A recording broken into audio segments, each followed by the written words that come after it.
Bismillahirrahmanirrahim. Alhamdulillahi Rabbil Alamin. Salatu wassalamu ala Rasulullah al-Karim wa ala alihi wassabihi wa man sana bisunnatihi ila yaumiddin.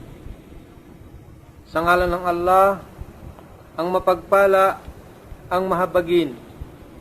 Ang lahat ng pagpupuri at pasasalamat ay sa Allah lamang, ang Panginoon ng mga daigdig. Naway ang kanyang kapayapaan at pagpapala ay mapasa kanyang huling propeta Muhammad sallallahu alaihi wasallam at sa lahat ng mga propeta na nauna sa kanya at sa lahat na tumatahak sa tuwid na landas hanggang sa huling araw. Mga kapatid sa Islam, mga kaibigan at mga panauhin, bilang pandaigdig ang pagbati ng mga Muslim at ng mga propeta, binabati namin kayo ng Assalamualaikum warahmatullahi wabarakatuh. Ang kapayapaan ay sumainyo at ang habag at pagpapala ng dakilang Allah ay mapasa ating lahat. Ang tatalakayin natin sa gabing ito ay ang pangangailangan ng Islam. At dito ay magbibigay tayo ng mga problema na kinakaharap ng mundo sa ngayon. At kinakailangan lamang na ang Islam ang tanging solusyon para magtagumpay ang ating pamumuhay. Bakit natin halimbawa kailangan ng Islam bilang isang pananampalataya? Ang Islam ang tanging pananampalataya na pinangalanan ng Allah subhanahu wa ta'ala, at dito sa Holy Quran ay binabanggit ng Allah ang Islam ng maraming beses. Kaya nga sinabi ng Allah sa Holy Quran, katotohanan, ang tunay na pananampalataya sa paningin ng Allah ay ang Islam, ang pagsunod, ang pagtalima sa kanyang mga kautusan. So, hindi tayo naliligaw, kundi pinili sa atin ng Allah subhanahu wa ta'ala na gawin nating pamantayan ng buhay at isang patnubay ang pananampalatayang Islam. Sa Arabic, ito'y tinatawag na din. Mamaya explain natin kung ano ang kahulugan nito. Samantalang, ang ibang pananampalataya ay hindi binabanggit sa ibang mga aklat ng kasulatan, kundi ito ay ibinigay lamang ng mga tao. Halimbawa, ang Kristyanismo. Ang isa sa pinakamalaking pananampalataya ngayon sa mundo. Mayroon silang 1 billion na followers na hindi mababasa sa Biblia na binabanggit ni Jesus Christ, peace be upon Him, na ang dala niyang pananampalataya ay Kristyanismo. Hindi rin binabanggit ng Diyos na mahabagin sa aklat na ito na ang ibinigay niya kay Jesus na pananampalataya ay Kristyanismo, kundi ito ay pangalang ibinigay ng tao. Gayon din halimbawa ang pangalang Hinduismo. Ito ay kinuha lamang sa pangalan ng ilog sa India, tinatawag na Indus River, at doon ay mayroong tinatawag na Indus Valley. Kaya mula sa pangalan ng ilog at ng kapatagan, pinangalanan nila ang kanilang pananampalataya ng Hinduismo. Gayon din halimbawa ang Judaismo. Kinuha ang pangalang Judaismo sa tribo ni Juda sa lugar ng Judea. Hindi bigay ng Diyos, hindi bigay ng propeta, kundi bigay ng tao na hindi sinugo ng Allah subhanahu wa ta'ala. Kaya tayong mga Muslim ay maswerte dahil nakasisiguro tayo at nakatitiyak na ang tangi nating tinatalunto na pananampalataya ay galing at bigay ng Allah subhanahu wa ta'ala, ang Islam. Ngayon, ang Islam, kalimitan ay tinatawag nila na relihiyon, na kung tutuusin natin ay para bagang ikinukumpara sa Kristyanismo, o sa Budaismo, o kaya ay sa Hinduismo, o sa iba pang ismo. Kaya kung minsan may tumatawag sa pananampalataya natin na tayo ay Muhammadanismo, o mayroong nagsasabi na ito raw ay Islamismo. Ngunit iba ang pananampalatayang Islam dahil ito ay hindi masasabi na tatawagin lamang na relihiyon. Kasi kung sasabihin natin na relihiyon, pwede mong sabihin na ang komunismo ay relihiyon. Pwede mong sabihin na ang kapitalismo ay relihiyon. Ngunit ang Islam, yan ang tinatawag sa Arabic na din. Kaya sabi ng Allah, Inna dina indalahil Islam. Anong ibig sabihin ng din? Kung ginagamit ko man yung salitang relihiyon para ipatungkol sa Islam, ito'y nangangahulugan lamang para ikumpara mo ang Islam sa Kristyanismo o sa iba pang pananampalataya. Ngunit hindi tumutukoy ng tuwiran na ang Islam ay isa lamang na relihiyon, kundi ito ang din, na ang ibig sabihin, ito ang paraan ng buhay, ito ang daan ng buhay, ito ang panuntunan ng buhay, na kung wala nito, hindi ka pwedeng lumakad papunta sa iyong paroroonan. Sa ala tayo nagmula at sa Kanya rin tayo muling magbabalik, na tanging ang daan lamang ay ang din. Bakit ito tinatawag na way of life? Bakit ito tinatawag na paraan ng buhay? Kasi ang pananampalatayang Islam ay hindi katulad ng ibang pananampalataya. Hindi tayo tinatawag na secular. Alam nyo kung anong ibig sabihin ng secular? Yung hiwalay. Iba ang sinasabi ng pananampalataya at iba ang pinatutupad ng namamahala ng isang bansa o isang estado.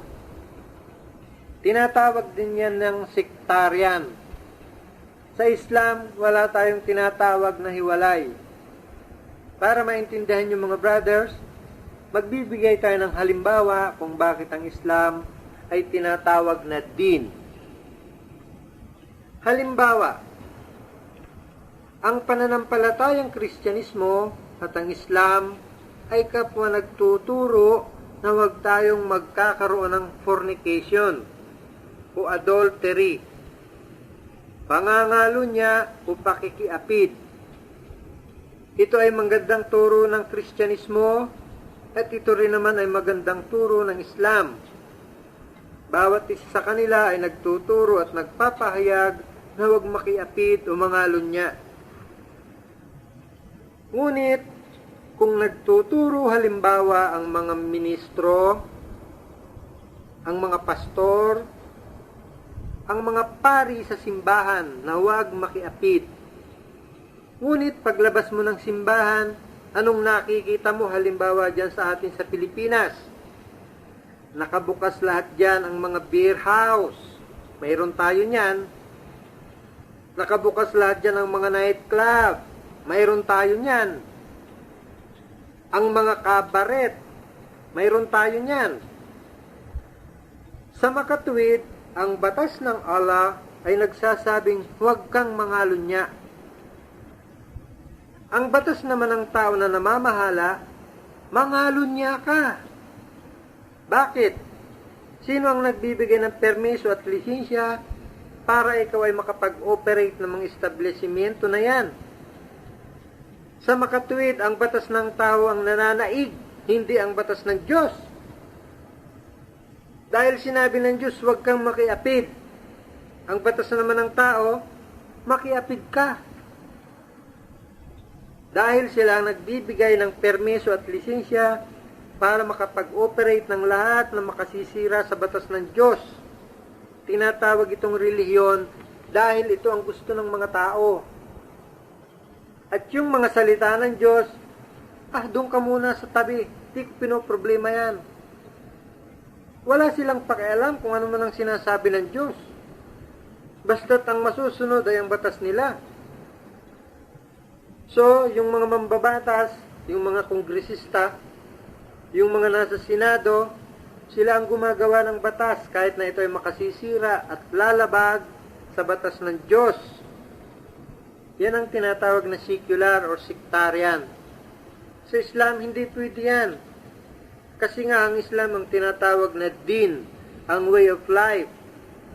Katulad halimbawa dito sa Saudi Arabia, pag sinabing bawal sa atin to, so paglabas mo ng mosque, wala kang mapupuntahang nightclub, beer house, o bar. Bakit? Dahil ang batas ng Diyos ang laging dapat na mangibabaw sa batas ng tao. At sa Islam, ay hindi pwedeng gumawa ng batas ang tao na makasisira sa batas ng Diyos. Like for example, sa Islam at Kristyanismo, bawal ang pagsusugal. So, magandang itinuturo sa simbahan, sa kapilya at sa mga bahay dalanginan. Huwag kayong magsugal, mga kapatid. Pero paglabas natin ng bahay dalanginan, anong makikita mo? Nandyan ang loto, may lisensya yan.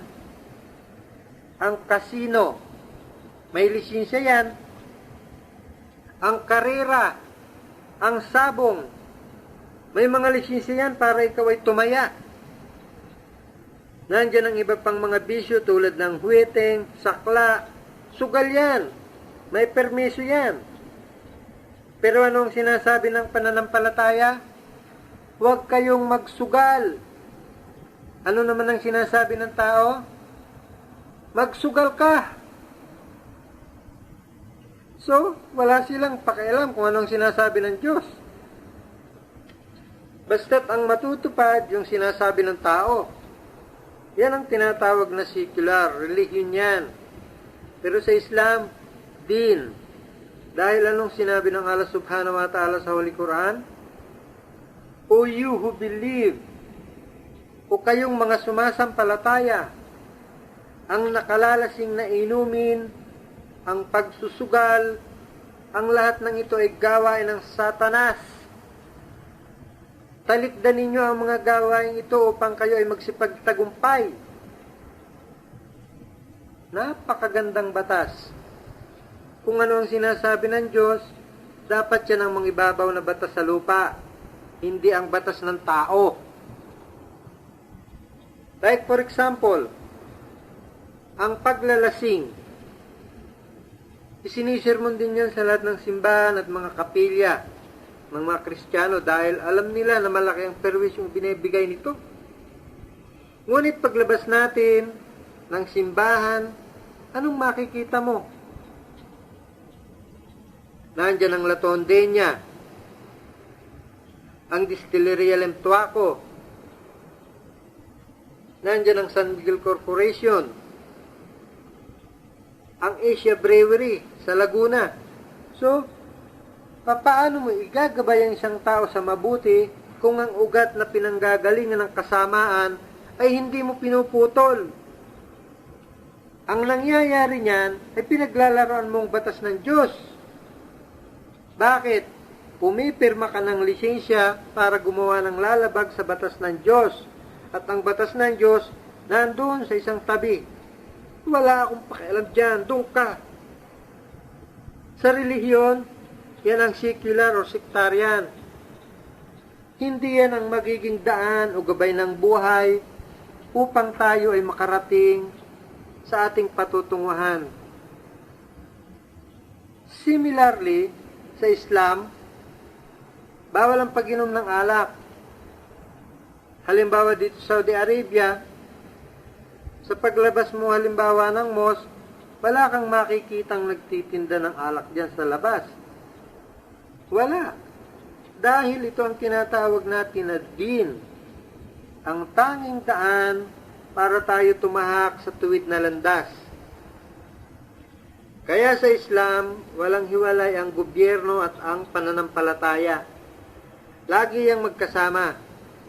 At ang sino mang nagpapatupad ng gobyerno o ang namamahala sa bansa, ang kanyang pinakaunang obligasyon sa tao at sa Diyos ay upang maipatupad niyang lahat ang mga batas ng Allah subhanahu wa ta'ala.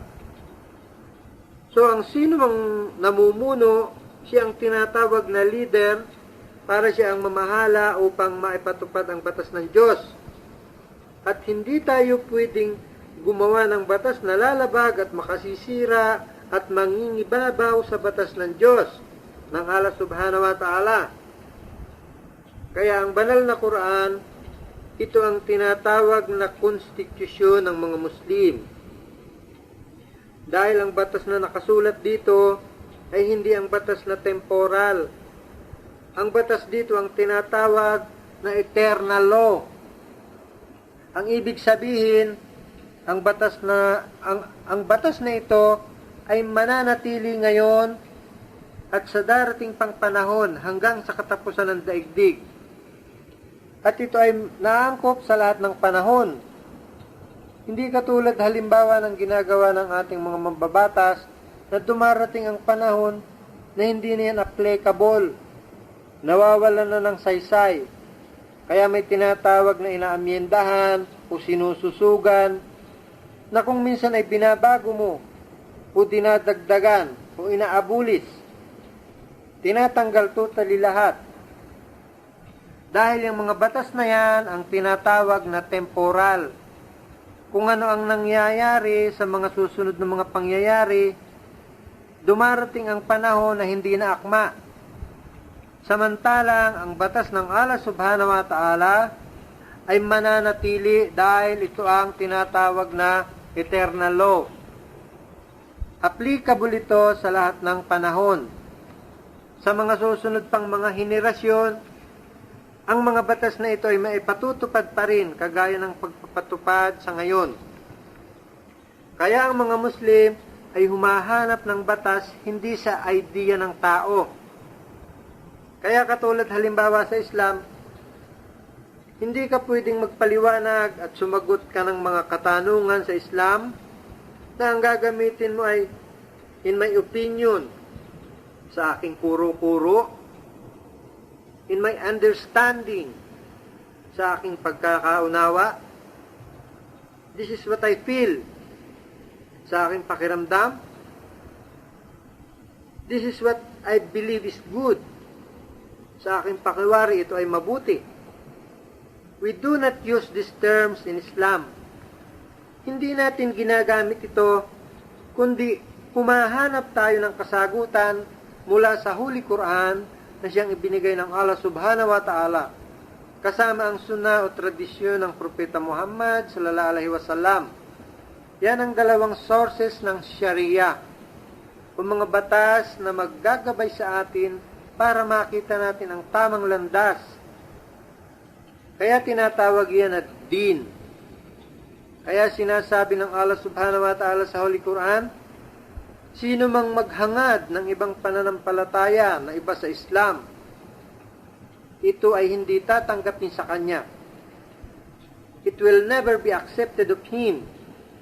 At sa kabilang buhay, siya ay mapapasama sa mga tao na napaligaw ng landas at magdaranas ng kaparusahan. So, ang tangi lamang na pananampalataya na tatanggapin ng Allah subhanahu wa ta'ala ay ang Islam, ang pagsunod at pagtalima sa Kanya. Dahil siya ang nagbigay, hindi ibinigay ng iba, kundi siya ang nagbigay. At si Propeta Muhammad sallallahu alaihi wasallam, yan ang tinatawag na final messenger of Allah subhanahu wa ta'ala. Dahil ang mga naunang propeta, peace be upon them all, ay isinugo lamang ng Allah sa kanilang tanging lugar o tanging lipi ng mga tao, na ang kanilang mga mensahe ay akma lamang sa panahon nila. Katulad halimbawa ni Prophet Moses, peace be upon him, ay isinugo ng Allah subhanahu wa ta'ala para lamang sa mga Hudyo. Kailangang isugo sila dahil ang mga Hudyo, sila yata ang pinakamaraming propeta na sa kanila ay isinugo. Ngunit ang mga propeta nila, anong ginagawa ng mga Hudyo sa kanilang mga propeta? They killed their prophets. Pinapatay nila. And they also tried to kill Prophet Jesus. But Allah subhanahu wa ta'ala, He saved Prophet Jesus and leave him to himself in heaven. So, kailangan ang particular na batas para sa certain time ng mga taong ito at the certain place. Ngunit ang message ni Prophet Muhammad sallallahu alaihi wasallam ay para sa lahat ng sangkatauhan.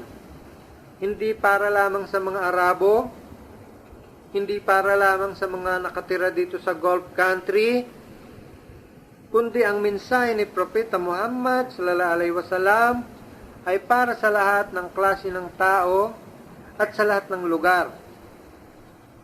Kaya siya ay sugo ng alas sa lahat ng sangkatauhan. Kaya ang kanyang batas na dala na ibinigay ng Allah subhanahu wa ta'ala ay akma lahat sa mga problema na kinakaharap ng lipunan sa ngayon. Actually, ang Islam ay isang pananampalataya rin ng pagiging sociable. Pakikiayo natin sa lipunan at doon ay nadarama natin kung ano ang relasyon ng tao sa kanyang kapwa-tao at gayon din naman kung ano ang relasyon ng tao sa kanyang manlilikha. So, dapat nating malaman bakit tayo nasa mundong ito. Naitanong na ba natin halimbawa sa ating sarili, bakit ako ipinanganak? Bakit ako ipinanganak sa Pilipinas? Bakit hindi sa Amerika? Bakit ako Pilipino? Bakit hindi isang Pakistani o kaya ay India? Ang Allah subhanahu wa ta'ala ang nagbigay ng lahat ng ito. At siya rin ang nagdetermine kung saan tayong lugar at kung anong nasyon ang ating kalalabasan. Ngunit ang dapat nating itanong ng higit, bakit ako nilikha ng Allah? Tayo nandito ba para lamang kumain at matulog at mamatay? Tayo ba'y nandito para magtrabaho, magkaasawa, at magkaanak, at mamatay? Anong dahilan? Bakit tayo nandito sa mundong ito?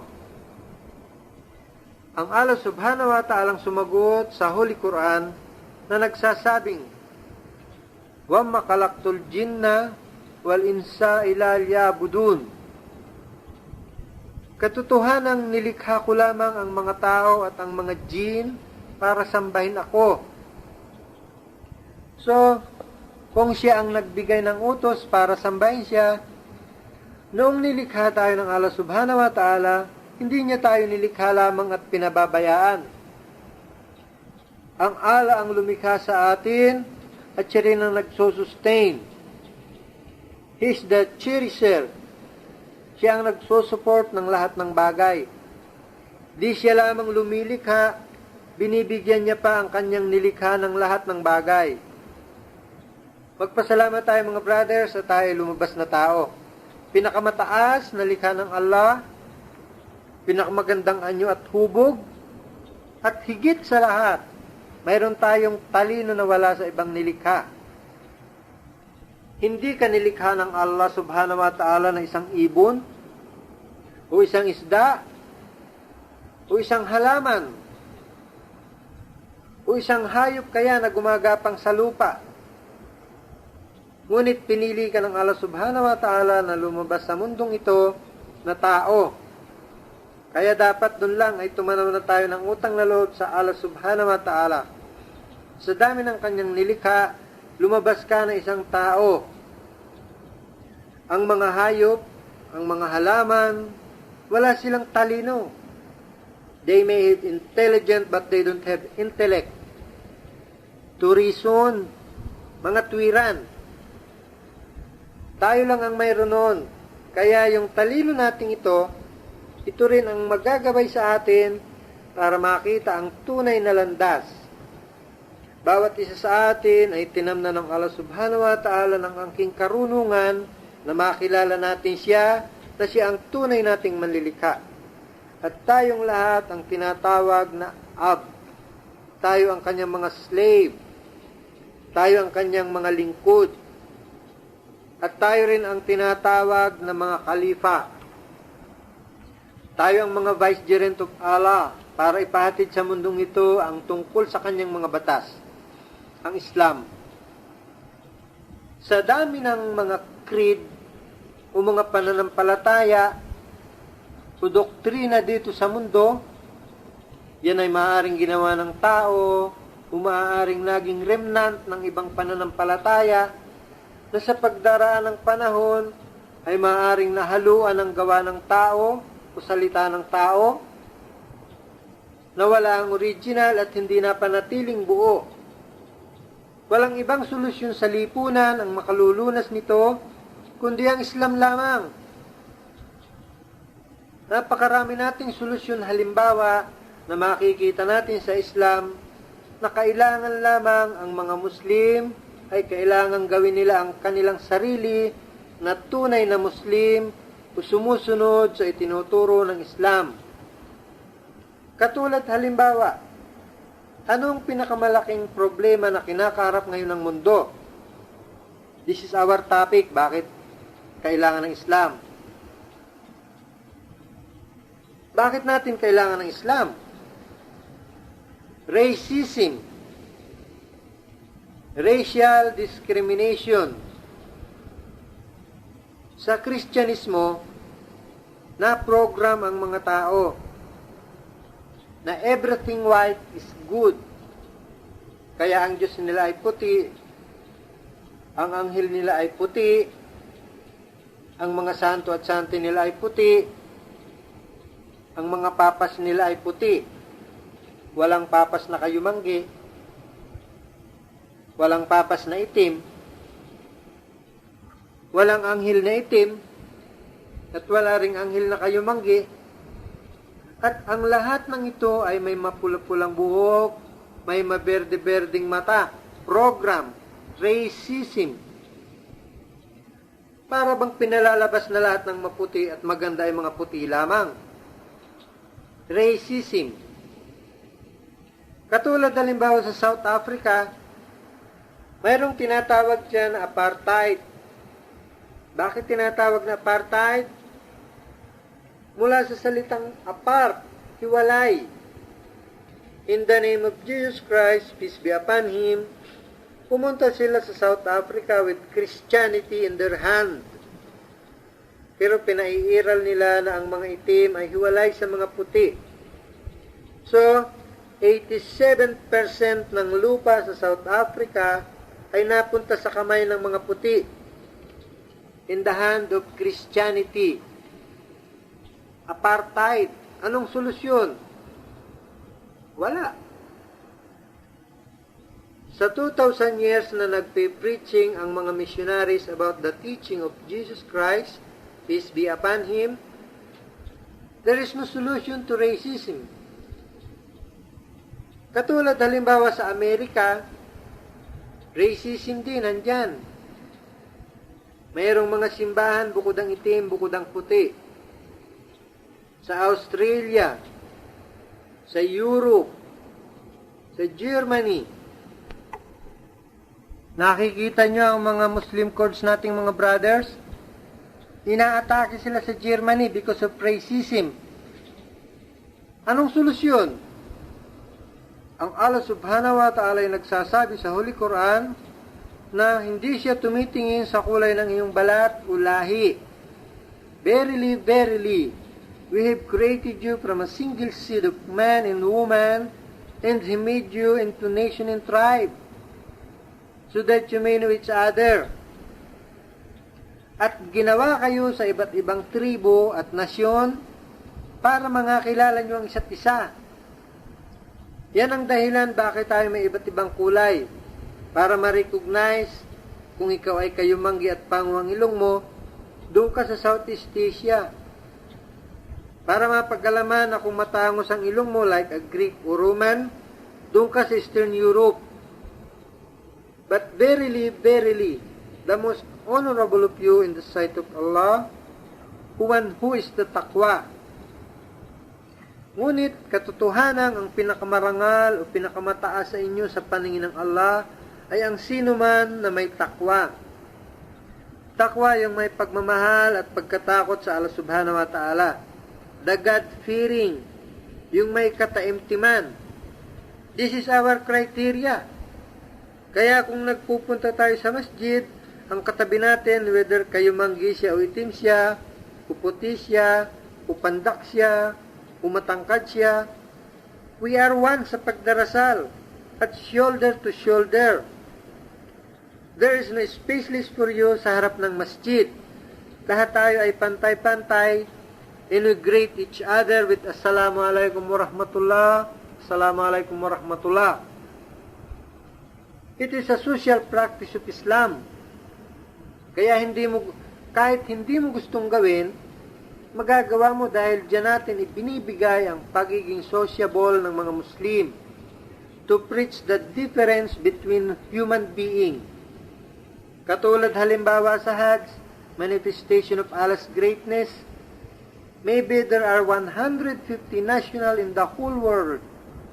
Nagtitipon-tipon tayo sa Makkah doing one thing, or worshiping and adoring Allah subhanahu wa ta'ala in a simple cloth. There is no equal or parallel in the kind of worship in any creed or any religion in the world except Islam. So maybe you are the ruler in the rule, maybe you are the rich in the poor, maybe you are the mighty in the weak. Pero doon sa Hajj, sa Makkah, lahat tayo ay pare-parehong nagdaranas ng pare-parehong ginagawa at sumasamba sa Allah subhanahu wa ta'ala. This is Islam. Kailangan natin ang Islam sapagkat ito lamang ang solusyon para malunasan natin ang pagiging racism. Ito ang isang problemang kinakaharap sa mundo sa ngayon. Pangalawa, alcoholism.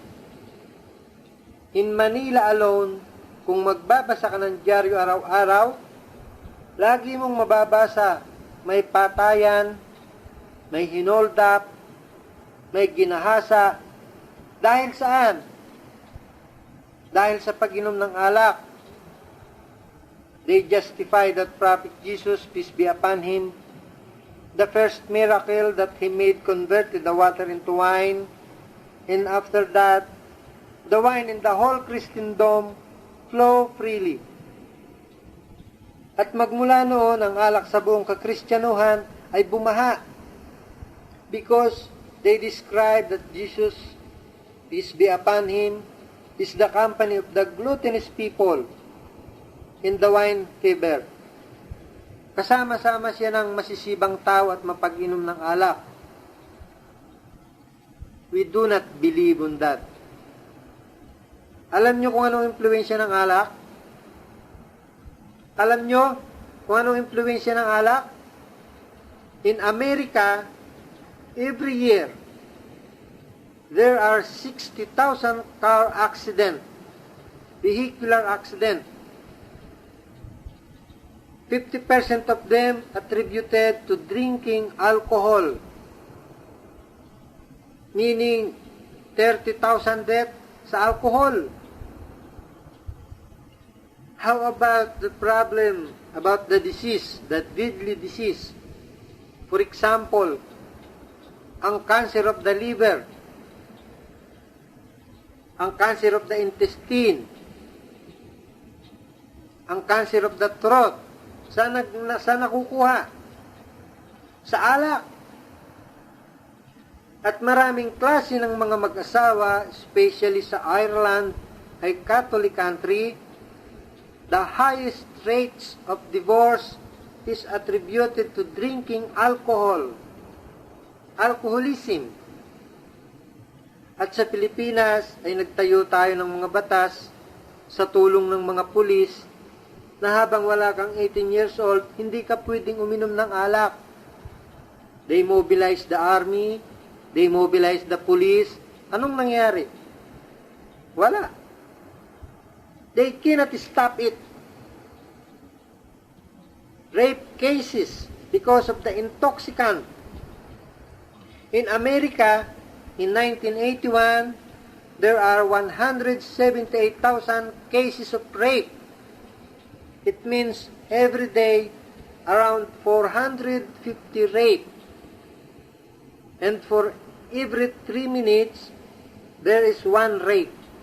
In America, before got intoxicated, they go for drinking, they go for dancing, there is singing and premarital sex. So, in Denmark, European country, is the highest number of illegitimate children. Second is France. Third is Britain. In the number of children born out of wedlock. Kasi halimbawa magkasama ang lalaki at babae, nag-inom-inom ka, party-party, anong mangyayari? You know, alam nyo yan, you've been a Christian before and you know what happened. There is no solution. In Russia, they are the highest people in the whole world who consume more alcohol than any race. In America, I was informed there are 10 million alcoholics and 4 million heavy drinkers. Means 14 million are drunkards. And there are many things that suffer because of this alcoholism. Absenteeism. Sa trabaho, madalas hindi pumapasok. Low quality ng production, low quality ng products, broken homes, maaaring sumusweldo siya pero iniuwi niya sa alcohol. And up to this day, there is no solution. Christianity, Hinduism, Buddhism is to offer for 2,000 years of preaching of Christianity and maybe 600 years of Hinduism. There is no solution. It is only Islam who say don't touch alcohol. Kaya sinabi ng Propeta Muhammad sallallahu alaihi wasallam, cursed is he who plants the grapes for wine. Sino mang nagtatanim ng ubas para gagawing ang bunga ng ubas ng alak, siya ay sinusumpa ng Diyos. Isinusumpa siya na umahawak at nagbebenta ng alak. Isinusumpa siya na nagdi-deliver ng alak. Isinusumpa siya na nagse-serve ng alak. Isinusumpa siya na nagtitinda at bumibili ng alak. No excuse, even a small quantity or big quantity. There is no excuse. Kaya nung inilabas ang revelation sa Madina na ipinagbabawal ng Allah subhanahu wa ta'ala ang paghipo ng alak, sa araw na yon, mayroong kasamahan ng Propeta Muhammad sallallahu alaihi wasallam na umiinom ng alak. Noong binanggit sa kanya ang revelasyon na huwag uminom ng alak, ibinagsak niya kaagad ang kanyang baso at maski ang nasa loob pa ng tiyan niya ay gusto pa niyang isuka. At simula sa araw na yon ay inilabas ng mga tao ang mga tapayan sa gitna ng kalye at kinuha nila ang mga lalagyan ng alak na gawa sa balat ng hayop at sinira nila at binutas. At sa araw na yon ay bumaha ng alak sa Madina. At magmula noon ay hindi na nagkaroon ng problema ang mga Muslim. One word from the lips of Prophet Muhammad sallallahu alaihi wasallam, napahinto niya ang pag-inom ng alak. With all the power might of the whole world, they have the teachers, they have the government, they have the soldier, they have the layman apostolate, they help each and every one of them. They never stop wine. But from the single lips of Prophet Muhammad sallallahu alaihi wasallam, nahinto ang pag-inom ng alak. This is Islam. Dahil ang lagi nating dinadala, there is one God but Allah, and Muhammad is the messenger of Allah. So, hindi natin kailangan, according to the statistics, in 1978, ang cause sa Amerika sa mga related cases ng mga alcoholism. They spend $56 billion a year na nagugugo lamang sa mga problema na related sa alcoholism. Imagine this amount. Sa halip na maibigay sa mga taong mahihirap at walang makain, ay nagugugol lamang sa mga problemang related sa alcoholism. And increase on and on. Sa atin sa Pilipinas, Christianity was there for the last more or less 500 years. And there was no solution.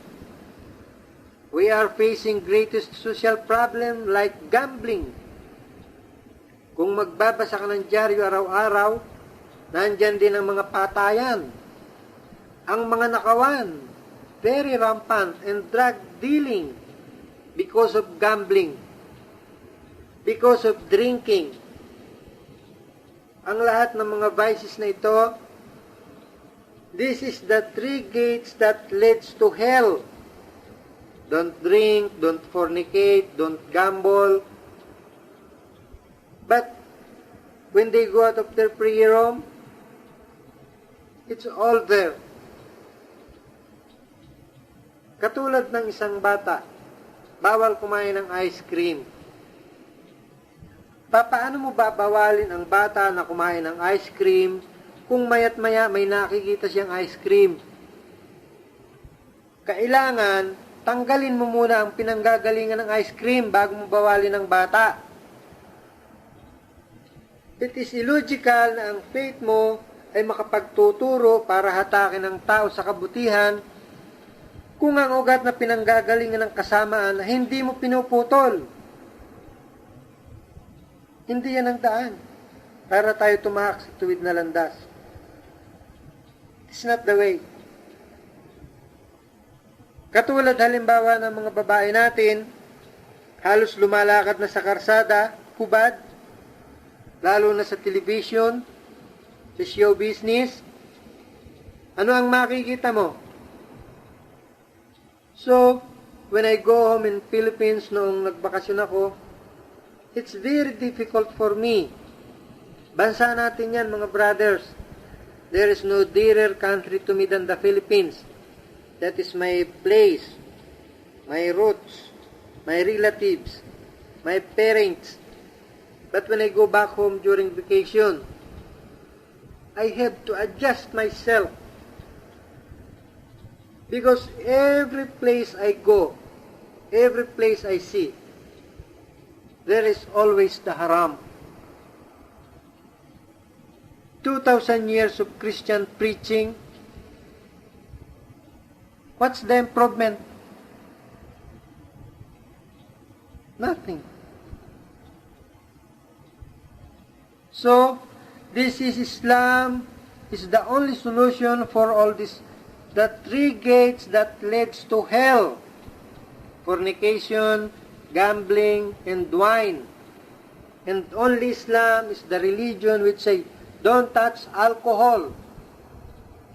Diyan sa atin sa Pilipinas, hindi man nagsasalita ang mga ginang ng tahanan dyan, ay natitiyak ko na ang isa sa pinakamalaking suliranin nila ay ang paglalasing ng kani-kanilang mga mister.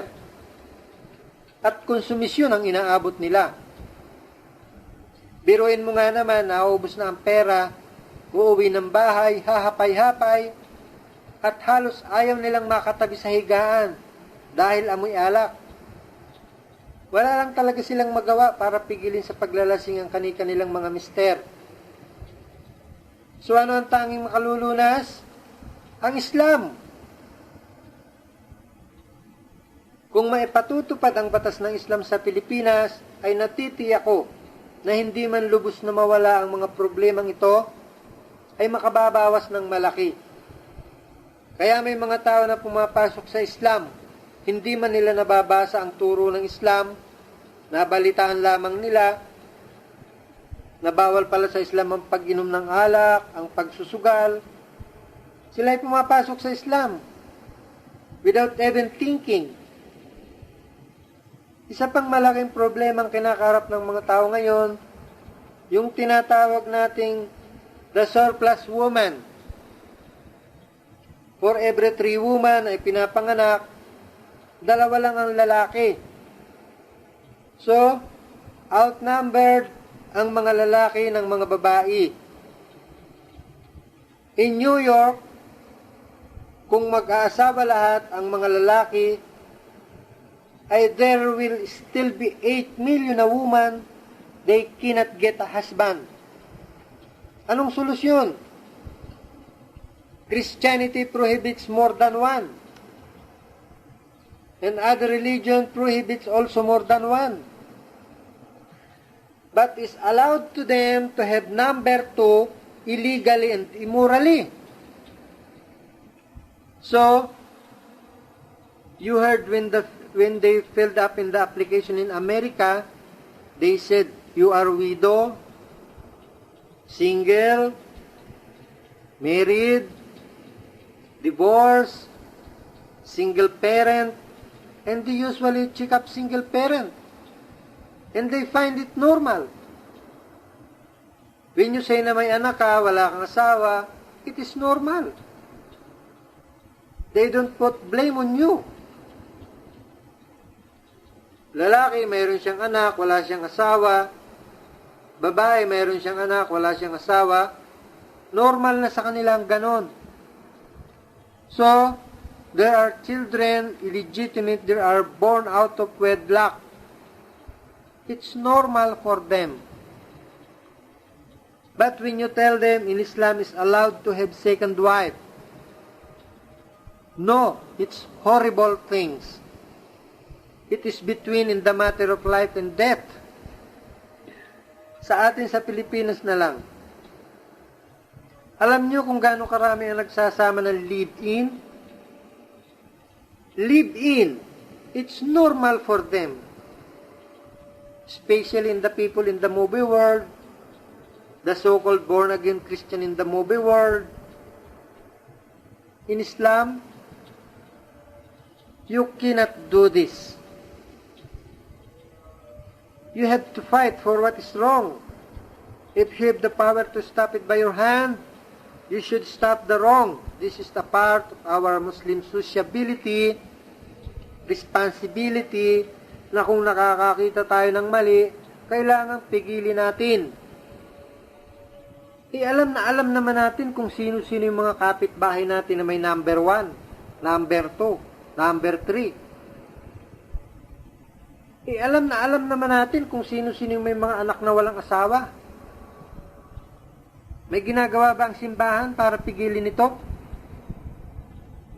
Wala. Nothing.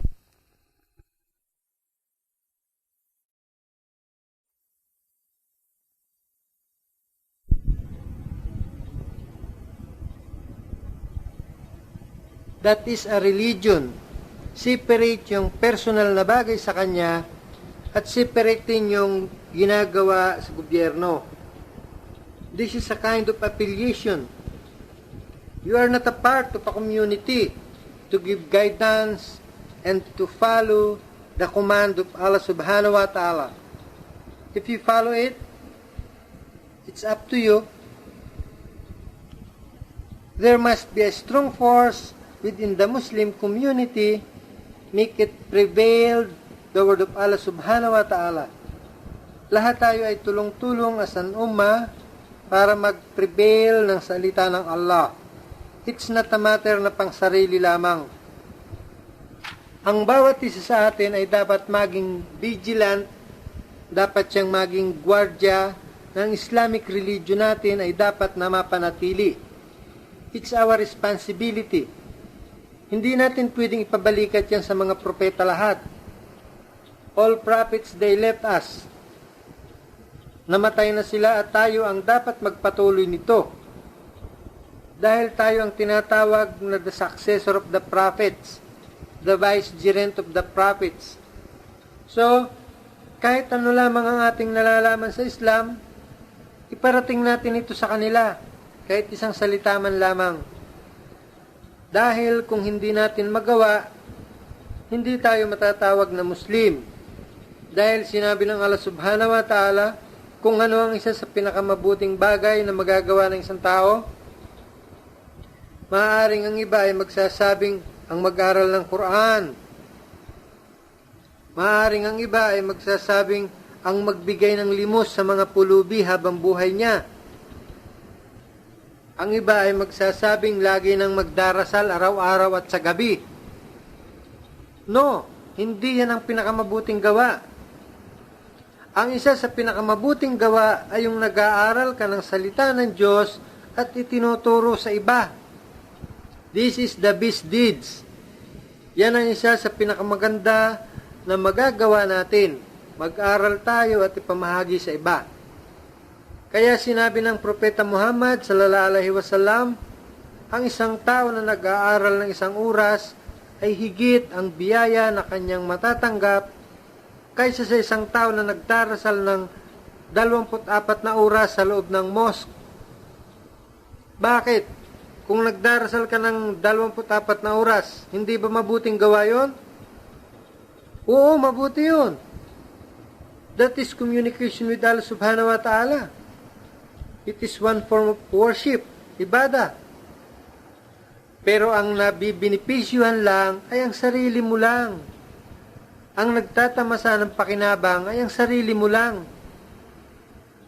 But when you learn something about your religion at itinuturo mo sa iba, nakapagliligtas ka ng ibang buhay.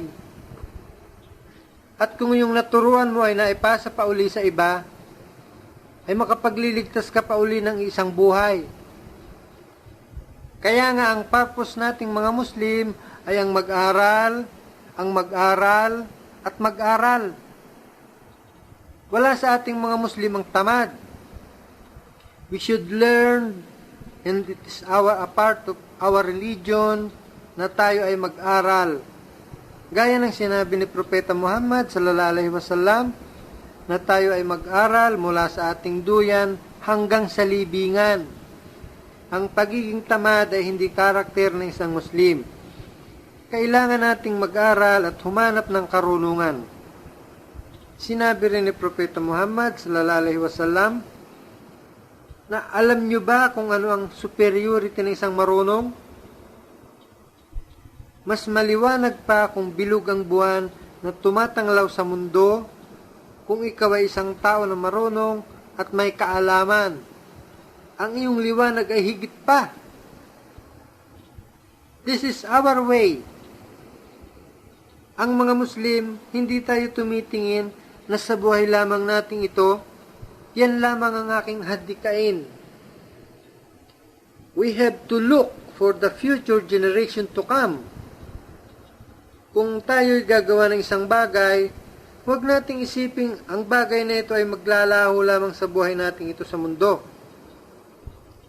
Kahit isa lang ang nasimulan mo, laging tumitingin ang Muslim sa long-range program.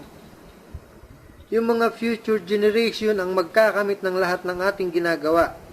Ang tungkulin natin bilang isang Muslim ay mapalaganap ang Islam. And dawa is not enough. By just talking, by just lecturing, but the dawa is very, very effective if we are the good example for them. Kaya ang pagdadawa ay hindi lamang nakukuha sa bilis ng dila, kundi tayo rin ay dapat na maging halimbawa sa ating gawa in our behavior bilang isang tunay na Muslim. So, this is the solution for all the human problem. Alam nyo kung bakit nagpapakahirap yung mga brothers natin sa Mindanao? Dahil nais nilang may implement ang Sharia, ang batas ng Islam, kahit sa lugar man lang nila sa Mindanao. Since independence, in 1946, our government were run by bureaucrats of Christian. And you know what happened? In 1965, before Marcos became a president, we are a second to Japan in a matter of economic progress. Second to Japan. And now Japan is now on the triumph of economic giant. And Philippines is now maybe the lowest of economic, failure. So, Christian for 50 years, what they are doing for a single Muslim who committed murder, they blame the inter-Muslim population of the Philippines as a murderer. Pag ang isang Muslim ay nakapatay, ang sasabihin nila sa pamamalita, ang mga Muslim ay mamamatay tao. Dinadamay nila ang buong kamusliman sa pagkakasala ng isang irresponsabling Muslim. Halimbawa dyan sa Quiapo, mayroong Muslim dyan na mandurukot, nangisnats ng alahas. Kapag nahuli ka, anong sasabihin sa pamamalita sa dyaryo? Isang Muslim ang nandukot sa Quiapo. Nandun yung salitang Muslim. This is because we are Christian government. Pero kung Kristiyano ang nakapatay, ay hindi sasabihin na siya ay Kristiyano. Si Pedro, halimbawa, isang mekaniko. Si Juan, isang estudyante, ay naglasing at nakapatay. Yung pagka-Kristiyano ay hindi nabanggit. Pero kung Muslim, ang sasabihin niya, si Abdul Karim, isang Muslim, ay naglasing at nakapatay. So, they blame the whole Muslim in the Philippines for the sin of one irresponsible Muslim. We have to work. We have to change the government. Imagine, if successful, they making government run by the Muslim, automatically, all the problem, all the vices of the Philippines will disappear because we have the power in our hand to implement the Sharia, the law of Allah. We do not make any law with supersede above all the law of Allah subhanahu wa ta'ala. Hindi tayo gagawa ng batas na babaliktarin o sususuga na mas mataas pa sa batas ng Allah subhanahu wa ta'ala. Ngayon, ang Pilipinas ay isa sa may malaking tsansa na maging Islamic State once again because this is a previously governed by Muslim. Remember, Sulaiman, the chieftain of Manila, was a Muslim. So, let us not get lazy. We should be vigilant to spread the teaching of Islam. Kaya yung ating dawa, hindi lamang ginagawa para sa mga non-Muslim, kundi ang dawa ay ginagawa rin para din sa mga Muslim. Dahil hindi lahat ng Muslim ay nakakaunawa at sumusunod sa itinuturo ng Islam. So, bago natin linisin ang ibang bakuran, kailangan linisin din natin ang ating sariling bakuran. So, we are counting of you, my dear brothers, na sana ang natutuhan natin sa bansang ito, sa Saudi Arabia. We thank Allah subhanahu wa ta'ala to show us the way. Ito ang pinakamagandang aginaldo na nakuha natin sa bansang ito. Not our job, not our salary, but the Islam that the acquired we brought home, and we have to spread this. Because Allah subhanahu wa ta'ala, He reward us abundantly for all our efforts. Kung ano man ang small things na ginawa mo, ito ay makikita mo sa araw ng paghukom. May reward tayo na tatanggapin sa Allah subhanahu wa ta'ala. Inshallah. At ngayon naman ay gugugulin natin ang natitira nating oras para sa pagsagot sa mga katanungan tungkol sa ating tinalakay at sa iba pang bagay na nais niyong magkaroon ng kasagutan. Ang unang katanungan, alam natin na ang alak ay bawal. Bakit in the miracle of Jesus Christ, siya ay gumawa ng alak? Totoo ba ng isang propeta ng Allah subhanahu wa ta'ala ay gagawa ng mga ipinagbabawal niya? Magandang katanungan ito ng ating brothers. Okay? Ang mga Muslim ay hindi naniniwala na si Prophet Jesus ay gumawa ng alak. Actually, this is a kind of blasphemy sa punto ng Islam na tagurian mo ang mga propeta na gumagawa ng horrible and sinful things. Jesus is one of them, according to the Bible, na gumawa ng alak, his first miracle. And also described in the Bible na si Jesus Christ ang kanyang kasama-sama. He is the company of the gluttonous people and wine fever. According to the one part of the Bible, the Ephesians, don't be drunk with wine. How said the Bible? According to the Christian, God. And yet, the same God who revealed don't be drink with wine, revealed by the Holy Spirit that Jesus, peace be upon him, should make wine. Contradiction cannot be attributed to the prophet of God. The same wine where Prophet Lot, one of the prophet of Allah subhanahu wa ta'ala, he committed incest with his daughter by drinking wine. Could you imagine a prophet of God, according to the Bible, Prophet Lot, who commanded by Allah subhanahu wa ta'ala to teach the people and to give the message and guidance to them, having sexual intercourse with his daughter? And what happened after committed incest with his daughter? What God say so? Did God reprimand Lot? Pinangaralan ba siya? Pinagalitan ba siya? Did God punish Lot? No. Nothing. Committed incest? Kalas. What is the lesson to be learned? Wala. Prophet David committing adultery with wife of his commander Uriah, nambubuso siya doon sa itaas.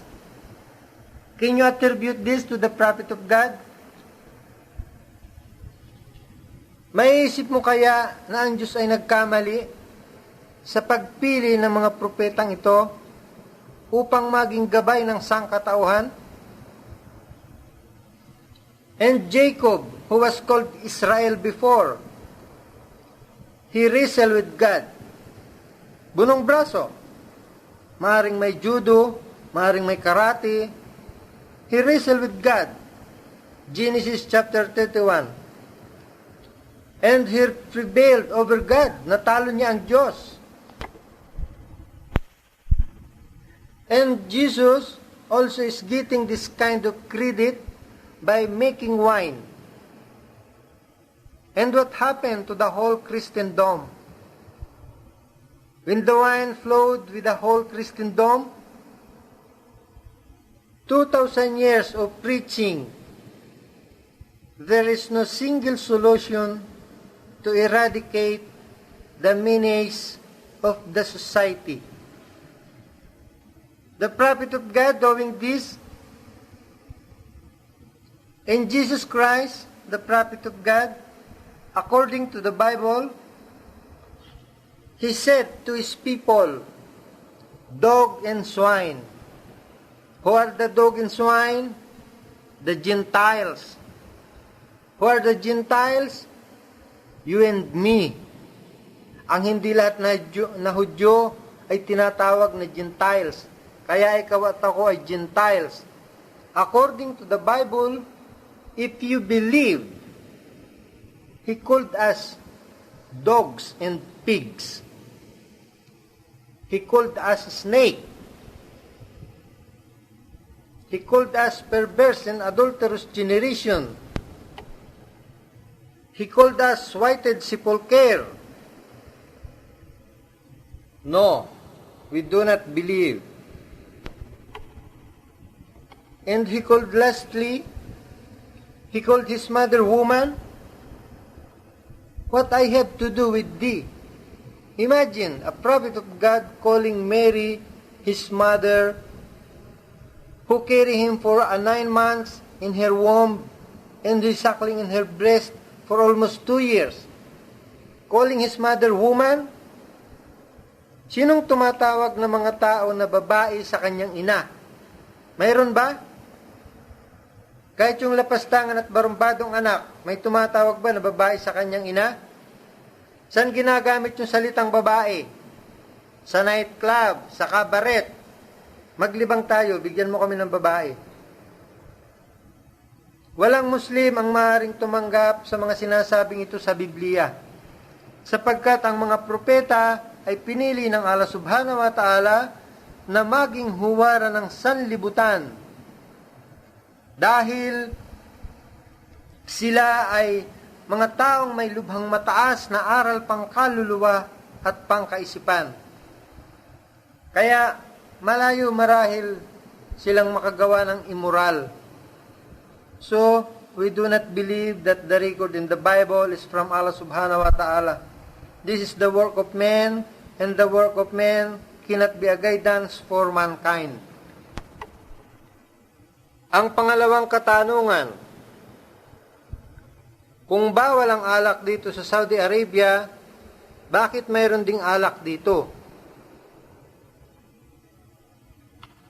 Ang Islam, mayroong tinatawag tayo na personal law. What is private is private. Halimbawa, ang isang tao, gusto mong matutup halimbawa kung sino ang gumagawa dito ng pangangalo niya. Ang Islam ay hindi nagtuturo na pumunta ka sa bahay na yun at subukan mo.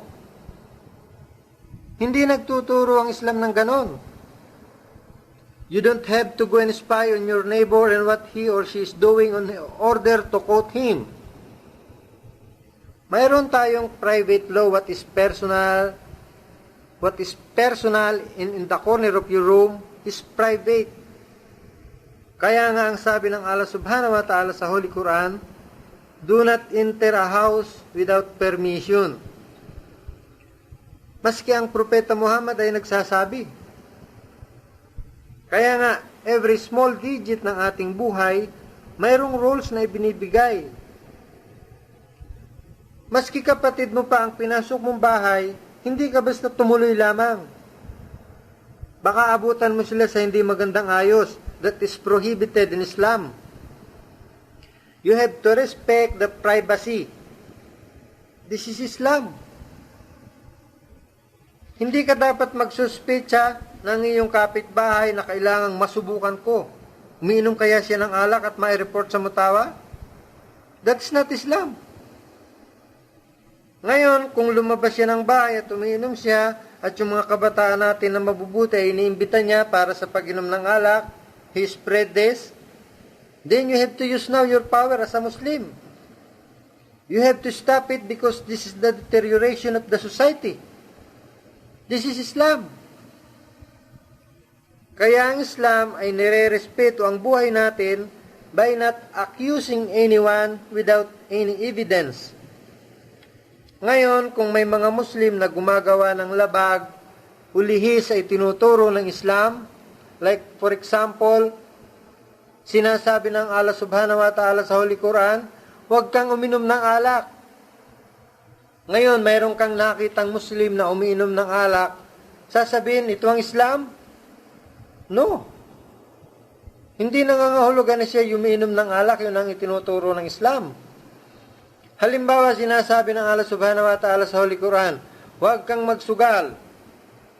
Ngayon, pag uwi mo sa Pilipinas, mayroon kang nakita na sa kasino, nagsusugal. Sasabihin mo, ito ang Islam? No. Iba ang Islam at iba ang ginagawa ng Muslim. Natututo ang mga Muslim at pinag-aaralan ng Islam ayon sa pagtuturo sa itinuturo ng Propeta Muhammad sallallahu alaihi wasallam at ng revelasyon ng Allah subhanahu wa ta'ala sa Holy Quran. Hindi kung ano ang ginagawa ng mga irresponsable na Muslim. Dahil kung ang titingnan mo ay ang ginagawa ng mga responsabling Muslim, hindi mo makikita ang ganda at tunay na turo ng Islam. Each and every one of us ay binigyan tayo ng Allah subhanahu wa ta'ala ng freedom, kalayaan. At ang kalayaan na yan ay ang sumunod at ang sumuway. So, ang bawat isa sa atin ay makapamimili kung saan siya gustong pumunta. Sa pagsunod o sa pagsuway, nandito ang batas, maliwanag. Kung may sumuway, hindi nangangahulugan na yan ang itinuturo ng Islam. Kailangang sundin natin kung ano ang itinuturo ng Islam. Ang susunod na katanungan, naniniwala din ba ang mga Muslim kay Jesus Christ na siya ang the way, the truth, and the life? At nasa Kanya lamang ang kaligtasan? Ang mga Muslim ay naniniwala sa lahat ng mga propeta na sila ang the way, the truth, and the life sa kanilang kapanahunan. Halimbawa, noong panahon ni Prophet Noah, siya ang the way, the truth, and the life sa kanyang panahon. Sapagkat siya ang pinaglagakan ng Allah subhanahu wa ta'ala ng kanyang mga kautusan o revelasyon upang akayin ng tao sa kabutihan at ituro sa mga tao kung ano ang nararapat gawin upang magkaroon ng kaligtasan. Hindi ka pwedeng kumuha ng ibang tao na magtuturo sa iyo kung papaano tayo tatak sa tuwid na landas. Sapagkat na kay Prophet Noah lamang ang daan at ang katotohanan at ang buhay. Kaya nang bumaha, ang mga taong hindi tumanggap sa kanyang mga pinangangaral ay nangalunod at nangamatay. Kaya sa kanyang kapanahunan, siya ang the way, the truth, and the life. Gayon din naman halimbawa sa kapanahunan ni Prophet Moses. Sa kanyang kapanahunan, siya ang the way, the truth, and the life. Nasa kanyang kaligtasan. Sapagkat siya ang pinaglagakan ng revelasyon ng Allah subhanahu wa ta'ala. Hindi ka pwedeng kumuha ng ibang tao na magtuturo sa iyo upang magkaroon ka ng kaligtasan. Hindi pwedeng kung may makita kang ibang tao ay, "Hoy pare, halika nga rito at ituro mo nga sa akin paano ako magkakaroon ng kaligtasan." No, hindi pwede. Malibang sundin mo ang itinuturo ni Prophet Moses, sapagkat nasa kanya ang daan at ang katotohanan. Kaya ang mga propeta sa kanilang panahon, sila ang the way, the truth, and the life. Kaya ang mga taong hindi sumunod sa mga itinuturo ni Prophet Moses ay nangalunod ding lahat at nangamatay. At katulad din halimbawa nang dumating ang kapanahonan ni Jesus Christ, siya na naman ang the way, the truth, and the life.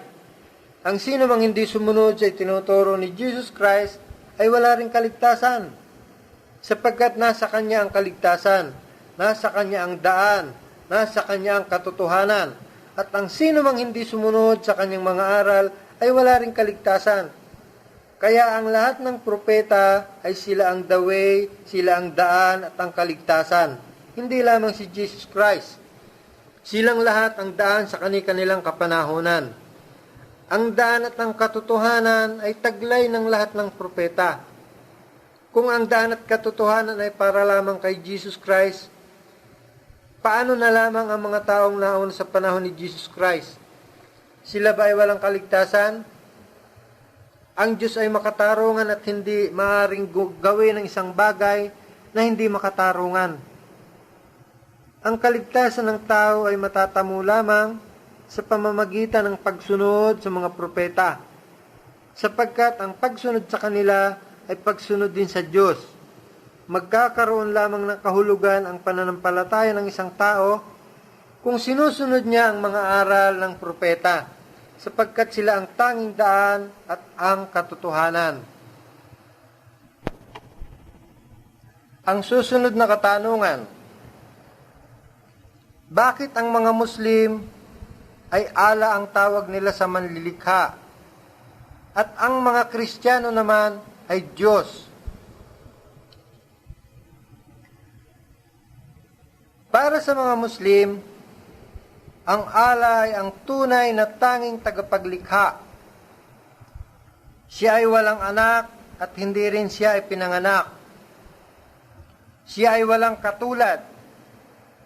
Ang pangalang Allah ay talagang kakaibang pakinggan sa mga hindi Muslim.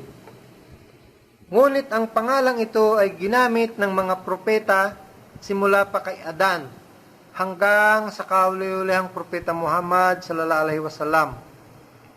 Ang salitang Allah ay hindi pwedeng gawing pangmaramihan at wala rin itong kasarian. Siya ay hindi babae at hindi rin lalaki. Ang Allah ay hindi lamang Diyos ng isang tribo o pangkat ng tao, bagkus siya ang tunay na Panginoon ng lahat.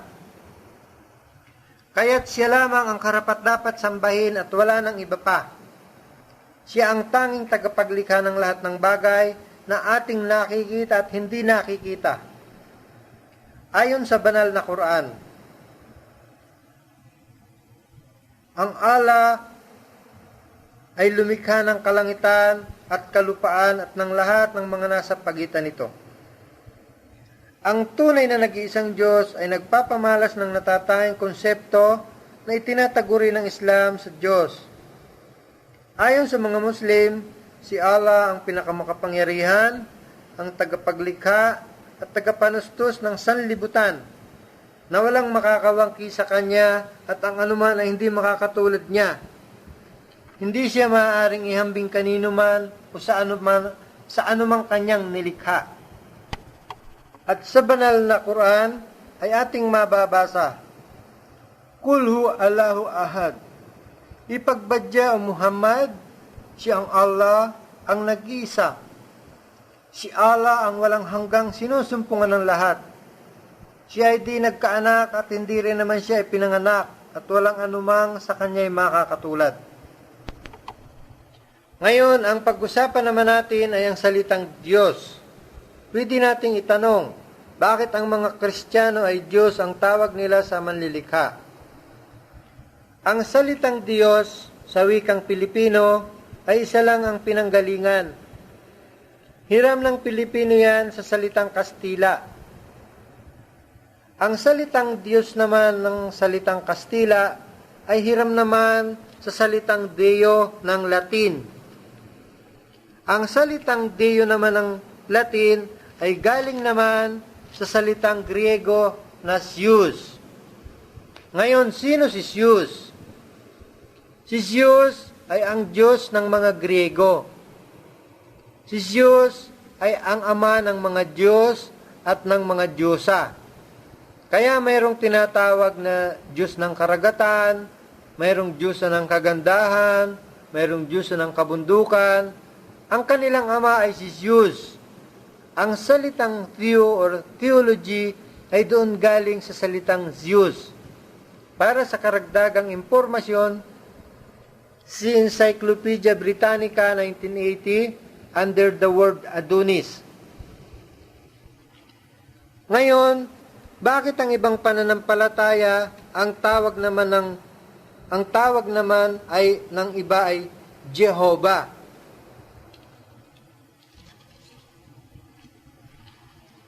Ang salitang Jehovah or Yahweh ay iisa ang pinanggalingan. Yan ay galing sa apat na kataga na kung tawagin sa salitang Griego ay tetragrammaton.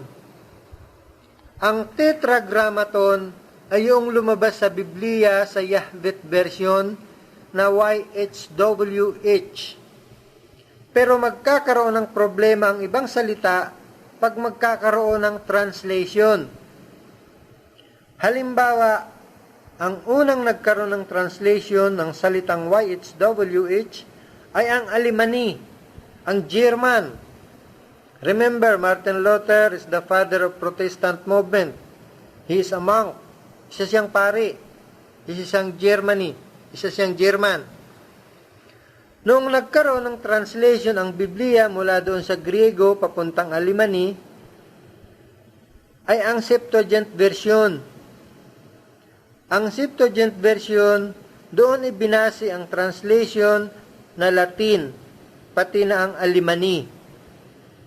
Ang mga translator na Aleman ay nagkaproblema sa translation at transliteration.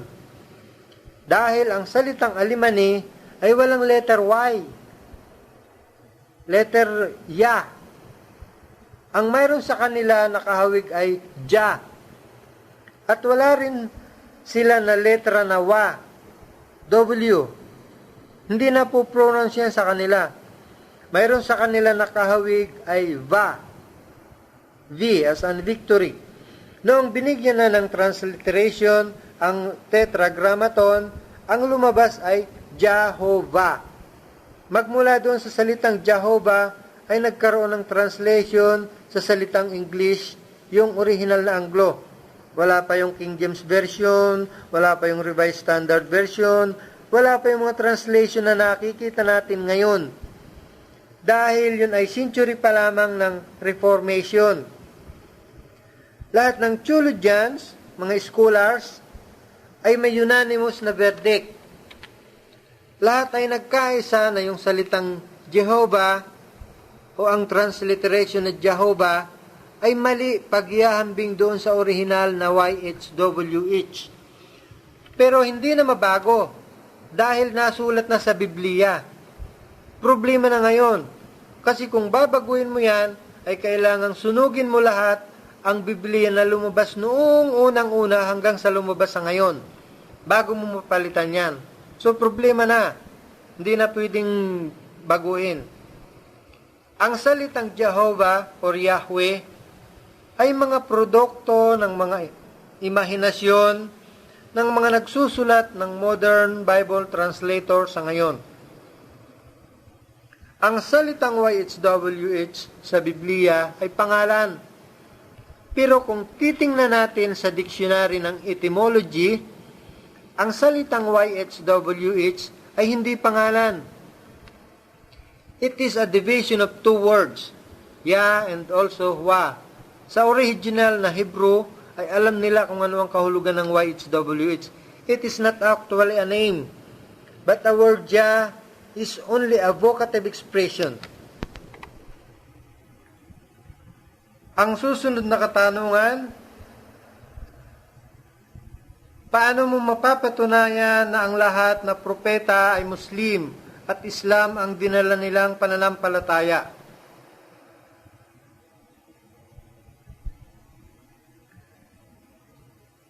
Ito marahil ay isang tanong sa pag-aakalang ang pananampalatayang ibinigay ng Allah Subhanahu wa Ta'ala ay marami.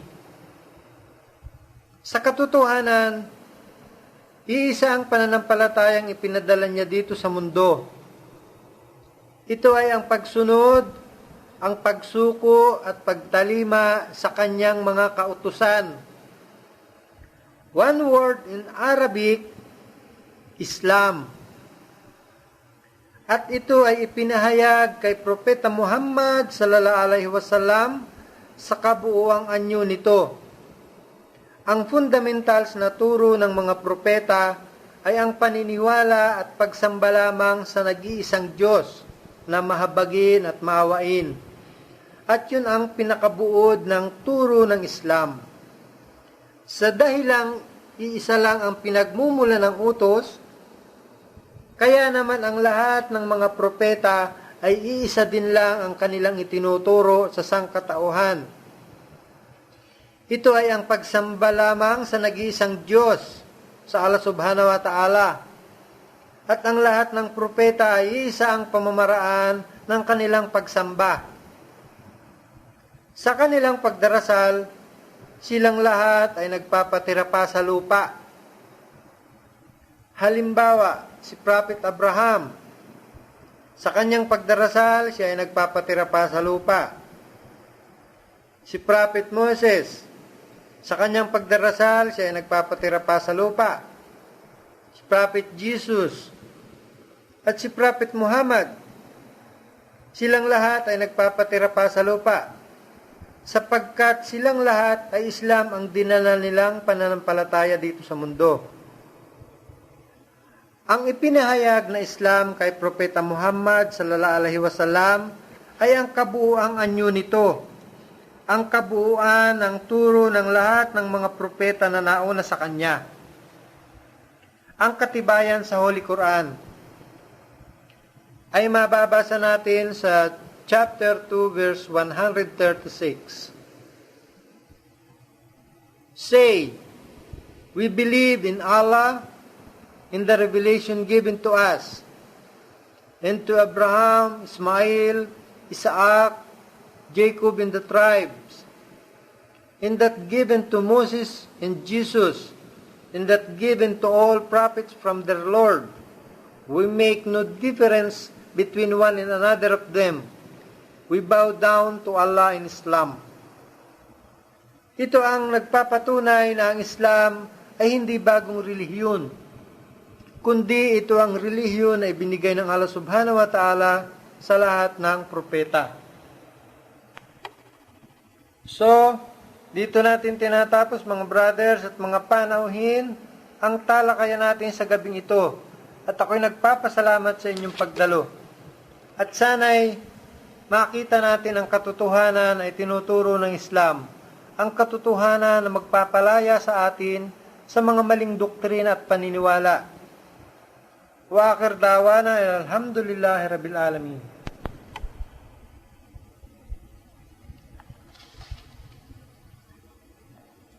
Marami ang mga taong may malinis na hangarin na humanap ng katotohanan. Ngunit higit na nakararami ang walang kamalayan. Ang maliwanag na dahilan, marami sa mga tao ngayon ang nawawalan na ng pag-asa sa nakikita nilang gawain ng karamihang samahan o relihiyon na walang inatupag kundi ang magpataw lamang ng kahirapan sa mamamayan. Sapagkat ginagawa nila ang mga ito ng hanap buhay. Marami sa mga tao ang unti-unti nang lumalayo sa relihiyon at ang iba ay tuluyan ang hindi naniniwala at hindi na tumutupad sa mga alituntunin nito dahil sa hindi sapat na makatugon sa kanilang pang-espiritual na pangangailangan. Isa ring dahilan ang pamahalaang sekular, ang pamahalaang walang kaugnayan sa relihiyon. Sa pamahalaang sekular ay nakapagbibigay sa mga humahawak ng estado ng higit na malawak na kapangyarihan. Hindi kaila sa madla na marami sa mga mayroong matataas na tungkulin sa pamahalaan ang nagugumon sa kasamaan dahil sa walang pagkatakot sa Diyos, sapagkat walang kamalayan sa relihiyon.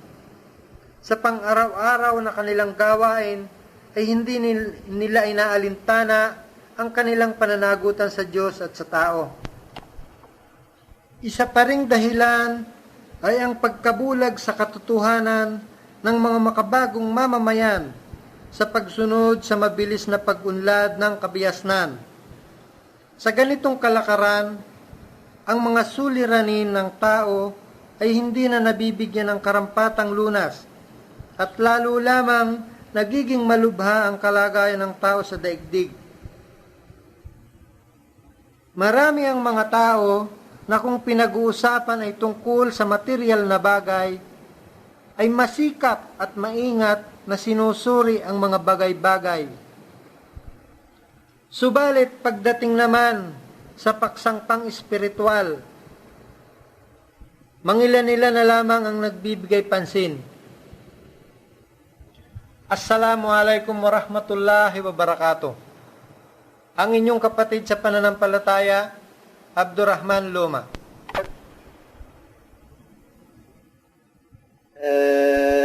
ربكما تكذبان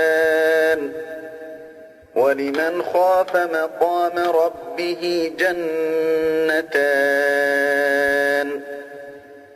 فبأي آلاء ربكما تكذبان ذواتا أفنان فبأي آلاء ربكما تكذبان فيهما عينان تجريان فبأي آلاء ربكما تكذبان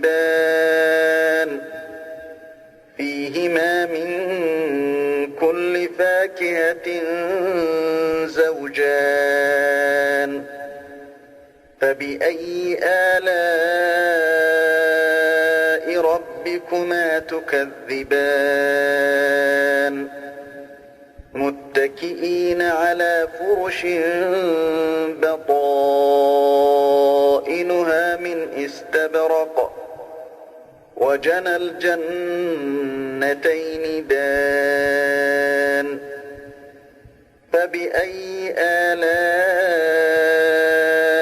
ربكما تكذبان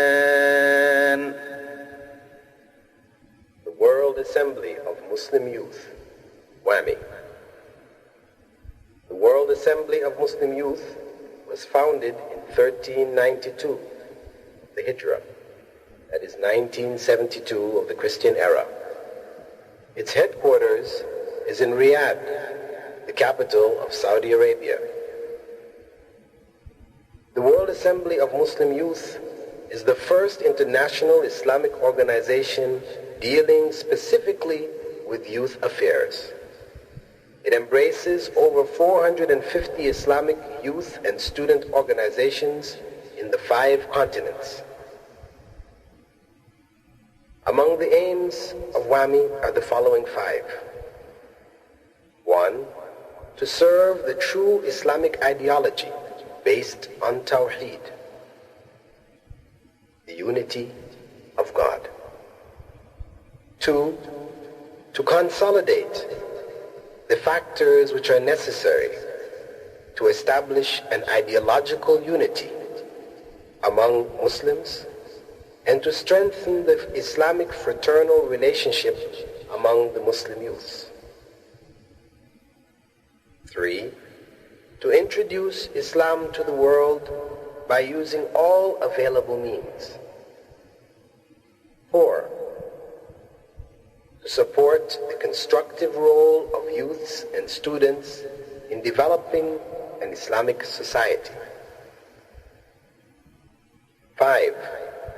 To assist Islamic youth organizations all over the globe by coordinating their activities and helping them to implement their projects.